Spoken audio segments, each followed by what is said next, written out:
Bundan oldingi istoriyada ofitsiantlar qo'liga tasbih taqib olib xizmat qilishigacha davom etib gapirsam ko'pchilik tushunmabdi nimaga deb hozir ko'rsatib beramaslik. Assalomu alaykum. Sizlarga nima xizmat? Birinchi planda xuddi mana shunaqa xizmat ko'rsatdik ofitsiantga. O'shandan keyin gapirdim. Mana shunaqa qilmaylik.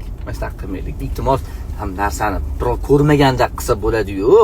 Bitta boshlovchi ham xuddi shunaqa qilgandi. Qanaqa kiyim kiysa, kiyimiga mos tasbih bor ekan. Olib chiqib, assalomu alaykum hurmatli do'stlar.